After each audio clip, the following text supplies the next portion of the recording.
ঘুম থেকে এক দিন এক এক রকম কাজ থাকে আমার। কারণ যেদিন মা উঠান ঝাড় দেয় সেদিন মাই উঠান ঝাড় দেয়, আর যেদিন যদি বাবু মার কাছে দিয়ে দেই তাহলে উঠানটা আমি ঝাড় দিয়ে দিই আর বাসনগুলো আমি মেজে নিই। তো চলো, কালকে খাওয়া দাওয়া করে আর বাসন টাসন মাজা হয়নি, তো এই বাসনগুলো মেজে নিব। আসলে এখন আর খাওয়া দাওয়া পরে না আর বাসন টাসন মাজতে ইচ্ছে করে না। কলে পারে একে তো ভয় লাগে, তার মধ্যে এখন ঠান্ডার দিন পড়ে গেছে, তো সেই জন্য আর মাজি না আর কি। গরমের দিন তো মাজিয়ে নিতাম। তো আর সকালবেলা হলে একটা দুইটা হলেও বাসন মাজতেই হয়, তো ঘুরে উল্টে আমার বাসন মাজতেই হয়। তো যার কারণে ভাবলাম যে না থাক, সকালেই মাজবো। তো প্রেশার কুকার, তারপরে জলের জগ, কড়াই সমস্ত কিছু নিয়ে কলের পাড়ে রেখে দিলাম। রেখে দিয়ে ঘরটা আগে ঝাড় দিয়ে নিয়েছি। ঘুম থেকে উঠে পুচকুকে বের করে আগে ঘরটা ঝাড় দিয়ে নিয়েছি। নিয়ে তারপরে এদিকে ভাবলাম উঠানটা ঝাড় দিয়ে নিই। আর যেহেতু আমাদের উঠানটা ছোট না, অতটা সময় লাগে না ঝাড় দিতে।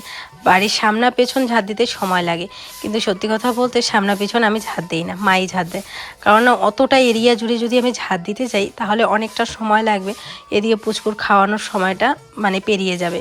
কারণ ঘুম থেকে উঠে একটুখানি খেলাধুলা করেই কিন্তু ওকে আমাকে সকালে খাবারটা খাওয়াতে হয়। যেহেতু রাতের খাবারটা ও অনেকটা তাড়াতাড়ি খেয়ে নেয়, 7টা সাড়ে 7টা এরকম টাইমে রাতের খাবারটা খায়, তো সকালবেলার দিকে ওর খিদে পেয়ে যায়। তো সেই জন্য ঘুম থেকে উঠেই আমি মানে তাড়াতাড়ি চেষ্টা করি ওকে সকালের খাবারটা খাওয়ানোর। আর এমনিতেও সকালের খাবার যত তাড়াতাড়ি খাওয়া যায় ততই ভালো, আর রাতের খাবার। তো যাই হোক, এদিকে হচ্ছে উঠানটা ঝাড় দিয়ে নিচ্ছি, আর বাবা দেখো এদিকে গরুর গোবরগুলো বের করছে, আর মা পুচকুকে নিয়ে রাস্তায় মানে ব্রাশ করাচ্ছে হয়তো বা। তো এইভাবেই আর কি কাজগুলো করে নিচ্ছি। আর তোমাদের দাদাভাই এখনও ঘুম থেকে ওঠেনি। আসলে ওর শুতে শুতে অনেকটা লেট হয়, তো তো সেই জন্য ওর ঘুম থেকে উঠতে একটুখানি লেট হয়। তো যাই হোক, এদিকে কিন্তু ঠান্ডা পড়েই গেছে ভালো, তাই না বলো? তোমাদের ওদিকে কীরকম ঠান্ডা পড়েছে বলো তো? আমাদের এদিকে কিন্তু বেশ ঠান্ডা পড়ে গেছে। দেখি দেখি মারো, ভালো করে মারো তো বাবা, ই করে মারো, আমারটা ফেলে নিলাম, তোমারটা আনো আনো আনো, ফেলে দিছি আমারটা, নিয়ে গেছে নিয়ে গেছে বাবা, নাই তো নিয়ে গেছে না, ওই পাখিটা নিয়ে গেছে, তোমারটা আনো। মাজো দেখি, ই করে মাজো, করো, করো, করো, দেখাও, এদিকে দেখাও, সবাইকে দেখাও।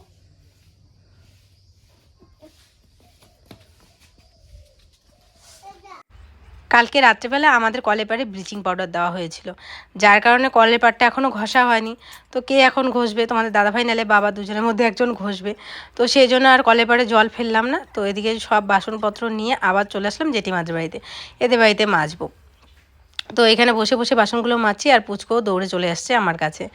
তো জানো বন্ধুরা, অনেকেই ভাবে যে আমার হয়তো বা টুইন্স হবে, অনেকেই না, কিছু কিছু ভাবে যে একেই তো ছোট বাচ্চা, তার উপর আবার বাচ্চা নিছে, তার উপর আবার যদি হয় টুইন্স। তো একদমই না বন্ধুরা, আমি কিন্তু সোনোগ্রাফি করেছি, আর সোনোগ্রাফিতে তোমরা জানোই সমস্ত কিছু ধরা পড়ে।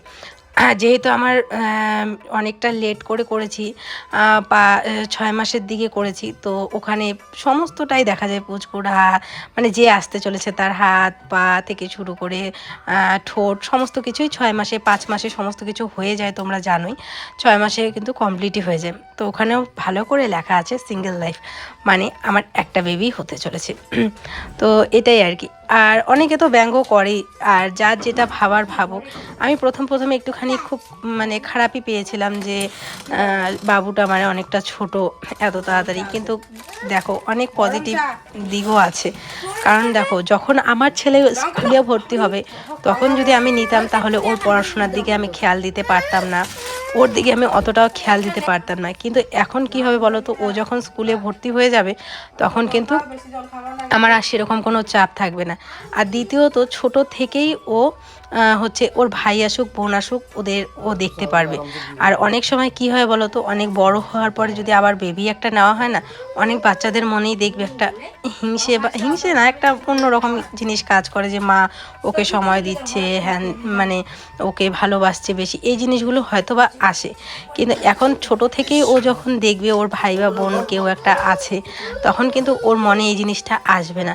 দুজনের মধ্যে বন্ডিংটা সব থেকে বেশি ভালো হবে। আর এমন না যে আমি দুজনকে দু রকম ভালোবাসবো, দুজনেই আমার মানে কি বলবো, দুজনকে আমি জন্ম দিয়েছি, তো দুজনের প্রতি আমার টাইমটা সেম থাকবে, তাই না? তো এই একটা কথা। দ্বিতীয় হচ্ছে দুজনে একসাথে বড়ও হবে, হ্যাঁ এটাও একদিকে ঠিক, দুজনে একসাথেই বড় হবে। আর রইলো বাকি হচ্ছে যে একটাকেই কেয়ার করতে পারি না, কে বলেছে কেয়ার করতে পারি না, যতটুকু করছি অনেক ভালোভাবে, অনেক আদরের বড় হয়েছে আর অনেক আদরেরইও থাকবে, এটাই আর কি তোমাদের সাথে শেয়ার করার। তো এদিকে দেখো সকালবেলা হচ্ছে আমি পুচকুর জন্য খাবার বানিয়ে নিয়েছি, আর এদিকে মা হচ্ছে চিড়া ভাজলো। তোমাদের দাদা ভাই বললো মাকে চিড়া ভাজতে, নসিনী পাতা মানে কারি পাতা দিয়ে। দেখি বাবা কেমন কেমন হাকরো তো দেখি কেমন করে খাচ্ছ বাবা, তুমি কেমন করে খাচ্ছ দেখি। আও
তোমারটা নিয়ে আসো, তোমারটা নিয়ে আসো আগে, তোমারটা খাও তুমি।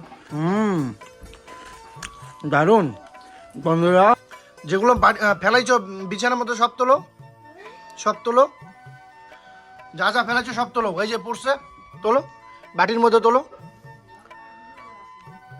তোলো রাখো, বাটিতে রাখো, বাটিতে রাখো, সব তুলে রাখো, সব তুলে রাখো বাটিতে। বিছানায় ফেলাইছো, বিছানায় ফেলাইছো তব তোলো, তোলো তোলো সব, এই যে এগুলো নাও, ঝাড়ু দাও, সুন্দর করে দাও, ভালো করে দাও, আস্তে। এই যে নোংরা জায়গাটা পাপা, হ্যাঁ এই যে নোংরাটা আছে না, এই নোংরাটা দাও, এই যে নোংরাটা সুন্দর করে ঝাড়ু দাও, দাও সুন্দর করে ঝাড়ু দাও, দাও।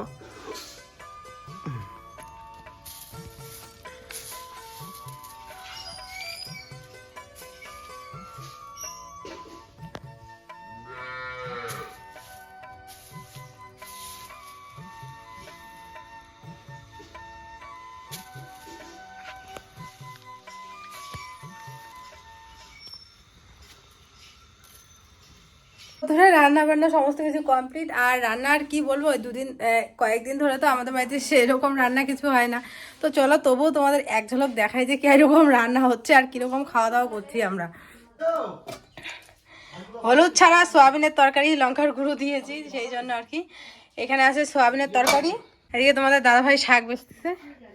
মূলা শাক খাওয়া যায় শুধু বলে, আর কোনো শাক খাওয়া যায় না, তো সেই জন্য এই যে মূলা শাক নিয়ে আসছে। এই মূলা শাক হচ্ছে বেচা, মা ওদিকে হচ্ছে উনানে ভাত বসাইছে, আর এই মূলা শাক রান্না হবে পরে। বাবা শাকগুলো আনো তো, শাকগুলো আনো, ভালো করে বেচো, পাপার সাথে কাটো, শাক কাটো, কাটো। এদিকে রান্নাবান্না করে ভাবলাম যে না ঘর দোরগুলো মুছে নিই। আসলে এত মাছি হয়েছে না কি বলবো, আর কদিন ধরে বেশ মাছি হয়েছে, তো যার কারণে মানে ভাল লাগছে না। আর মাছি থাকলে দেখবে বাড়িঘর যতই পরিষ্কার থাক, মাছির জন্য মনে হয় নোংরা নোংরা।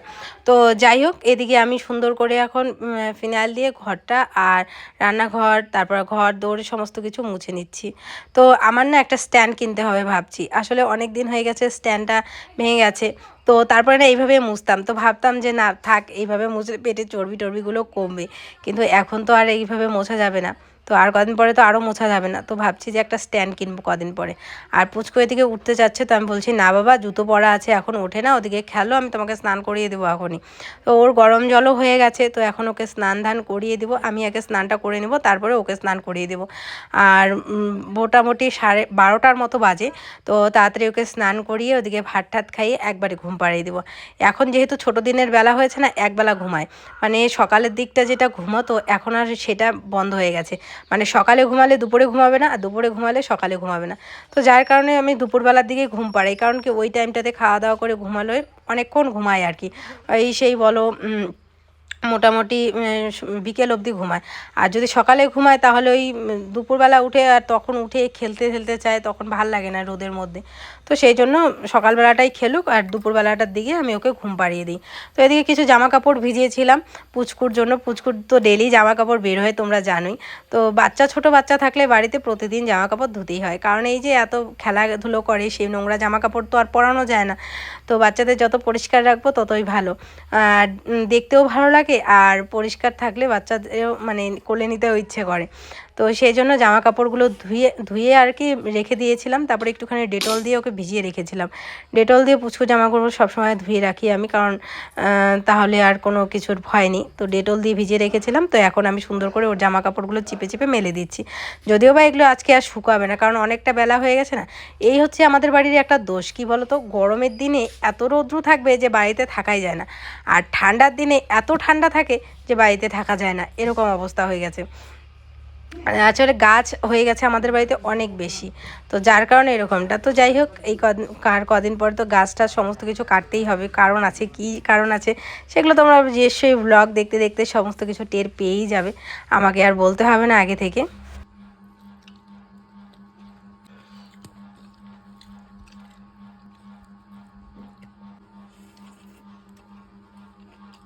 তোমরা অনেকেই কমেন্ট করে বলো তোমরা শাক কাটতে পারো না, শাক কেটে রান্না করো না কেন, এরকম বড় বড় শাক রান্না করো, তো এরকমই শাক ভালো লাগে, এরকমই আমরা খাই।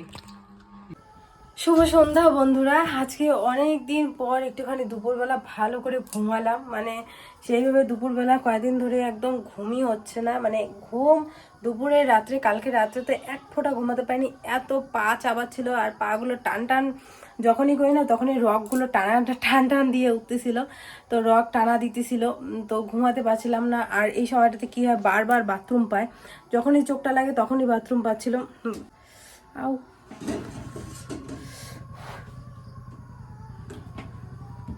তো যাই হোক, কালকে একদম রাত্রে ঘুম হয়নি, আজকে দুপুরবেলা বেশ খাওয়া দাওয়া করে ছেলেও ঘুমিয়েছে, ছেলের সাথে সাথে আমিও ঘুমিয়েছি। তো ঘুম থেকে তারপরে উঠে কিছু বাসন ছিল দুপুরবেলার খাওয়া দাওয়া করার পরে, এই কড়াই টড়াইগুলো, তো সেই কড়াই টড়াইগুলো মাজলাম, আর মা হচ্ছে উঠান টুঠান ঝাঁ দিয়ে নিয়েছিল, সকালবেলা আমি দিয়েছি, দুপুরবেলার দিক বিকালবেলার দিকটা মা দিয়ে দিয়েছে। তো মা এই বাসন টাসন ঝাঁ দিয়ে দিল, জামা কাপড় নিয়ে আসলো পিছন থেকে, নিয়ে এসে গুছিয়ে দিল একদম ভাঁজ করে। আর তারপরে বাবু উঠলো, বাবুকে নিয়ে এখন একটুখানি বেরোতে ঘুরতে গেল, আর আমি এদিকে গরম জল করছি ছেলের জন্য। এই যে ঠান্ডা যেহেতু পড়ে গেছে সকালবেলার দিকটা, আর হচ্ছে সকালবেলা সন্ধে মানে রাত্রিবেলার দিকে ওকে গরম জল খাওয়াই, আর দুপুরবেলার দিকটা একটুখানি গরম গরম থাকে, রৌদ্রু রৌদ্রু থাকে, তখন ও হচ্ছে নর্মাল আর কি জল যেগুলো আর কি আমরা খাই সেগুলোই খাই। তো এই যে গরম জল করলাম, দুধ জাল দিলাম, ওর বাবা গেছে চাল আনতে, তারপর কলা আনতে ছেলের জন্য, আর আর কি আনতে গেল, ঘি আনতে গেল, কারণ তো আমরা নিরামিষ খাচ্ছি, তো ঘি খাচ্ছি, তো ঘিটা শেষ হয়ে গেছে, ওগুলো আনতে গেল, আর আমি এই ফাঁকে এই কাজগুলো করছি। আর জানো আমার না কেন জানি না ওই সেম একটুখানি ইসে খেতে ইচ্ছা করছে, ঝাল ঝাল কিছু খেতে ইচ্ছে করছে, কিন্তু আবার ঝাল খেতেও পারছি না। এদিকে বিছানার অবস্থাটা কি তোমরা দেখতেই পারছো, যেহেতু এই মাত্রই ঘুম থেকে উঠলাম না, পুচকু এই মাত্র উঠলো, তো বিছানার অবস্থা এই হাল। তো চলো একদম বিছানাটাকে সুন্দর করে একদম গুছিয়ে নিই। বাবা তোমাদের কি আনছি দেখো, কি আনছে বাবা, কোলা আনছে, না আমি দিই আমি দিই। কোলা খাবা কোলা কোলা খাবা